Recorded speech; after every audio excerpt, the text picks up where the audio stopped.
வணக்கம். நான் ஸ்ரீ சுந்தர Gnanananda. Guha YouTube channel வாயிலாக உங்களை காணும்போது மிக்க மகிழ்ச்சி.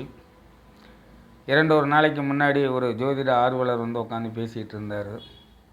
திருமணங்கள்லாம் முன்ன மாதிரி அந்த நாள் நட்சத்திரங்களையெல்லாம் இப்போ பெருசாக பார்த்து யாரும் பண்ணுறதில்ல.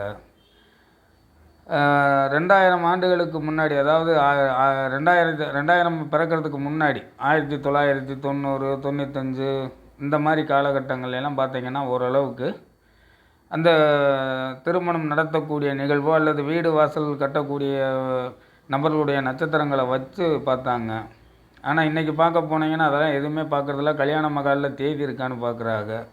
அந்த தேதிக்கு ஒரு முகூர்த்தத்தை வச்சு திருமணத்தை பண்ணிடலாம் அப்படிங்கிற ஒரு நிலைக்கு வரக்கூடிய அளவுக்கு மக்கள் வந்துட்டாங்க அப்படின்னு சொல்லி ஒரு ஆதங்கத்தை அவர் தெரிவித்தார்.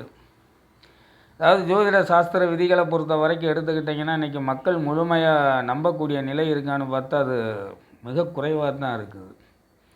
காரணம் என்னன்னு கேட்டிங்கன்னா, இந்த யுகம், அதாவது இப்போ நடந்து கொண்டு இருக்கக்கூடிய காலம் போராட்டமான காலகட்டமாக இருக்குது. அதாவது தூங்கி எந்திரிச்ச விட்டே வேலைக்கு ஓட வேண்டியதாக இருக்குது, வேலையை விட்டு வந்த முன்னாடி தூங்க வேண்டியதாக இருக்குது. வேறு எந்த சிந்தனைக்கும் மக்கள் போகக்கூடிய நிலை குறைஞ்சிட்டு போகுது.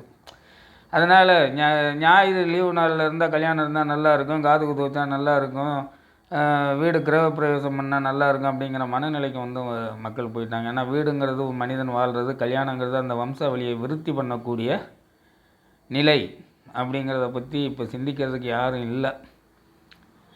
அன்றைய காலகட்டத்தில் என்ன சொன்னாங்க அப்படின்னு கேட்டிங்கன்னா, காலற்ற உடலற்றன தலையற்றன நாளிர் கோல குய மடவர் தம்மை கூடின் மலடாவார் அப்படின்னு சொன்னேன். அதாவது காலற்ற நட்சத்திரங்கள்னு சொல்லக்கூடிய, உடலற்ற நட்சத்திரங்கள்னு சொல்லக்கூடிய, தலையற்ற நட்சத்திரங்கள் சொல்லக்கூடிய ஒரு 9 நட்சத்திரங்கள் இருக்குது. அதாவது கார்த்திகை, உத்திரம், உத்திராடம் இது 3 காலற்ற நட்சத்திரம். அதே மாதிரி எடுத்துக்கிட்டா மிருகசீடம், சித்திரை, அவிட்டம் இது உடலற்ற நட்சத்திரம். புனர்பூசம், விசாகம், பூரட்டாதி இது தலையற்ற நட்சத்திரம். அப்போ இந்த நாட்களில் கல்யாணம் பண்ணி மடவர் தம்மை கூடின, அதாவது கணவன் மனைவியாக இணைஞ்சாங்கன்னா குழந்தை பிறக்கிறது கஷ்டம் அப்படின்னு சொன்னதோடு மட்டும் அல்லாமல் அந்த நேரத்தில் மனை கோலுவதும் சுத்தப்படாது அப்படின்னு சொல்லி அந்த பாடலில் வருது. என்ன சொல்கிறான்?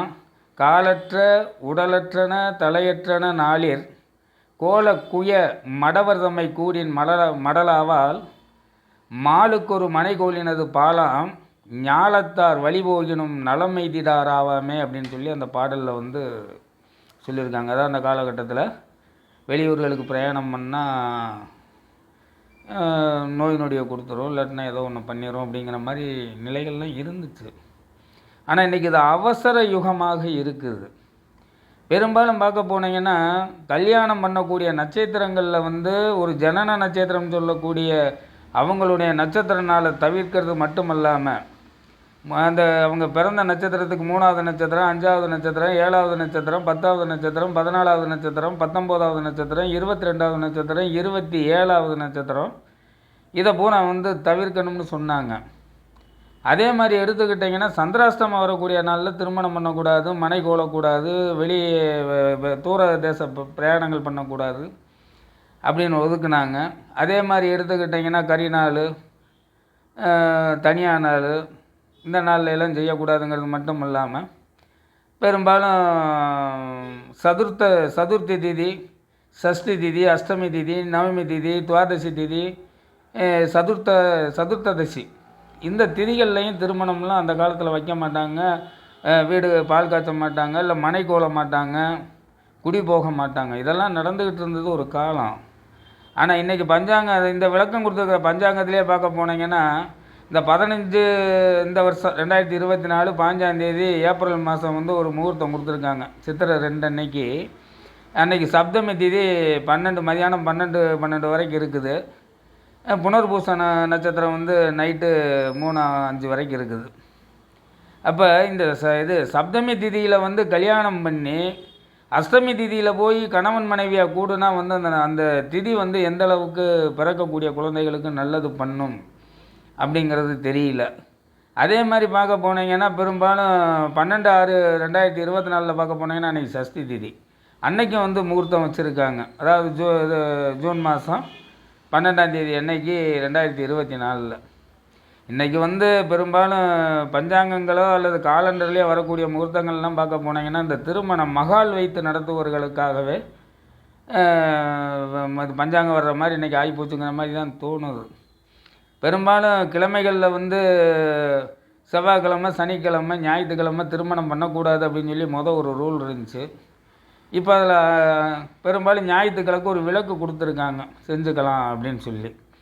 அப்போ நீங்கள் ஜோதிடம் வந்து என்னென்னு கேட்க போனீங்கன்னா, மக்களுக்கும் காலத்துக்கு தகுந்த மாதிரி மாறக்கூடிய நிலை ஏற்பட்டதுனால இதை நம்ம வந்து இன்றைக்கி யார்கிட்டையும் ஒரு அழுத்தமாக பேசுகிறதுக்கான வாய்ப்பு இல்லை. நீங்கள் வேலைக்கு போகக்கூடியவங்க சுற்றிலும் இன்றைக்கி ஆகி போயிட்டாங்க. எல்லா பேருமே இன்றைக்கி வேலை பார்க்க வேண்டிய நிர்பந்தம் இருக்குது. அதனால் ஞாயிற்றுக்கிழமை அன்றைக்கி தான் ஃப்ரீயாக இருப்பாங்க. அன்றைக்கி கல்யாணத்தை வைக்கலாம், பாலை காய்ச்சலாம், வீடு கட்டலாம்.